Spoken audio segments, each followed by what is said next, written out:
നമുക്കിന്നൊരു previous question നോക്കാവേ. കുറച്ച് മുന്നേ ഉണ്ടായിരുന്ന ക്വസ്റ്റ്യനാണ്. എയിംസൊക്കെ നടക്കുന്ന കാലത്തുണ്ടായിരുന്ന ക്വസ്റ്റ്യനാണ്. അപ്പം സാമാന്യം നല്ല ആഴത്തിന് പോയിട്ടുള്ള ഒരു ക്വസ്റ്റ്യനാണ് കേട്ടോ. അപ്പോൾ ഈ ക്വസ്റ്റ്യൻ നിങ്ങളൊന്ന് വായിച്ച് നോക്കുക, ചെയ്യാൻ പറ്റുമോ നോക്കുക. Read the following statements. 5 statements കൊടുത്തിട്ടുണ്ട്.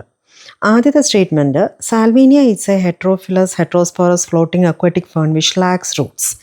സാൽവീനിയയുടെ കാര്യം പ്ലാൻ കിങ്ഡത്തിലുണ്ട്, പക്ഷേ ഹെട്രോസ്പോറസ് ഫേൺ ആണെന്ന് മാത്രമേ അതിനകത്ത് പറയുന്നുള്ളൂ. ഹെട്രോഫിലസ് ആണെന്നോ അതിന് റൂട്ട്സ് ഉണ്ടെന്നോ ഇല്ലെന്നോ ഒന്നും തന്നെ ടെക്സ്റ്റിനകത്ത് പറയുന്നില്ല. അതിൻ്റെ പിക്ചർ കൊടുത്തിട്ടുണ്ട് അല്ലേ. സാൽവീനിയയുടെ പിക്ചറിൽ നമുക്ക് ആ പിക്ചറിൽ താഴേക്ക് ഡയറക്റ്റ് ചെയ്ത് നിൽക്കുന്ന സ്ട്രക്ചേഴ്സ് റൂട്ട്സ് ആണെന്നേ തോന്നത്തുള്ളൂ, ലേബിളിങ്ങും ഇല്ല. ബട്ട് ആക്ച്വലി അത് ലീവ്സ് ആണ്. സാൽവീനിയയ്ക്ക് റൂട്ട് സിസ്റ്റം ഇല്ല. അപ്പോൾ 2 ടൈപ്പ് ലീവ്സ് കാണിക്കുന്നുണ്ട് സാൽവീനിയ. അപ്പോൾ അത് തീർച്ചയായിട്ടും ഹെട്രോഫിലസ് ആണ്. അപ്പം നമുക്ക് ആ ഒരു കോൺസെപ്റ്റ് കിട്ടേണ്ടത് ആ ഒരു ഡയഗ്രത്തിൽ നിന്ന് ആണ്. അടുത്ത സ്റ്റേറ്റ്മെൻറ്റ് ഇപ്പോൾ pinus is a gymnosperm with mycorrhizal roots, അതൊക്കെ ഡയറക്റ്റ് സ്റ്റേറ്റ്മെൻ്റ് ആണ്, ടെക്സ്റ്റിനകത്ത് തന്നെ ഉള്ളതാണ്. Double fertilization is unique to angiosperms, അതും നമുക്കറിയാം. The male or female cones may be born on same tree or on different trees. Example അങ്ങോട്ടും ഇങ്ങോട്ടും മാറിക്കിടക്കുകയാണ് ആ സ്റ്റേറ്റ്മെൻറ്റിൽ. സൈക്കസ് ഡയേഷ്യസും പൈനസ് മൊണീഷ്യസും ആണ് അല്ലേ. അപ്പോൾ ആ സ്റ്റേറ്റ്മെൻറ്റ് തെറ്റാണെന്നുള്ളത് നമുക്ക് NCERTയിൽ നിന്ന് തന്നെ പെട്ടെന്ന് നമുക്ക് ഐഡൻറ്റിഫൈ ചെയ്യാൻ പറ്റും.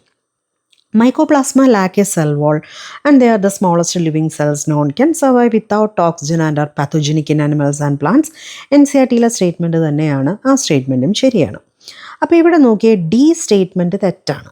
A സ്റ്റേറ്റ്മെൻറ്റ് ശരിയാണ് എന്നറിയണമെങ്കിൽ നമ്മൾ ആ ടെക്സ്റ്റിനകത്തുള്ള ഡയഗ്രത്തിനെ നല്ലതുപോലെ അനലൈസ് ചെയ്ത്, ഡയഗ്രത്തിൽ ലേബിളിംഗ് ഇല്ല എങ്കിൽ പോലും ഹെട്രോഫിലസ് ആണ്, സാൽവീനിയയ്ക്ക് റൂട്ട് സിസ്റ്റം ഇല്ല എന്നുള്ള ഒരു പോയിന്റിലേക്ക് നമ്മൾ തീർച്ചയായിട്ടും എത്തണം.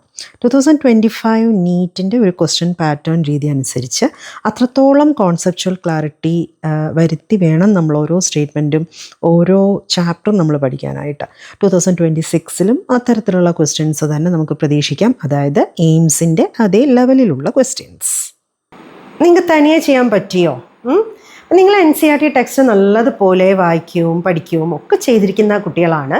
പക്ഷേ ഇത്തരത്തിൽ ഒത്തിരി കോൺസെപ്ച്വലായിട്ടൊരു ക്വസ്റ്റ്യൻ ചോദിച്ചാൽ നിങ്ങൾക്ക് അറിയുന്ന കാര്യങ്ങൾ തന്നെ ക്വസ്റ്റ്യനിലേക്ക് കൊണ്ടുവരാനായിട്ടുള്ള ഒരു വിഷമം ചിലപ്പോൾ ഫീൽ ചെയ്യും.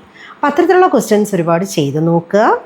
ടെക്സ്റ്റ് വെറുതെ സെൻറ്റൻസുകൾ വായിച്ചാൽ മാത്രം പോരാ, ഓരോ സെൻറ്റൻസിൻ്റെയും ഓരോ വേർഡിൻ്റെയും കോൺസെപ്റ്റ് ക്ലിയർ ആയിട്ട് മനസ്സിലാക്കുക. ചാപ്റ്ററുകളുടെ കോൺസെപ്റ്റുകൾ തമ്മിൽ കണക്ട് ചെയ്യുക. അത്തരത്തിൽ പ്രാക്ടീസ് ചെയ്താൽ ഉറപ്പായിട്ട് നിങ്ങൾക്ക് ഇത്തരത്തിലുള്ള ക്വസ്റ്റ്യൻസ് വരികയാണെങ്കിൽ ഉറപ്പായിട്ട് ചെയ്യാനായിട്ട് സാധിക്കും.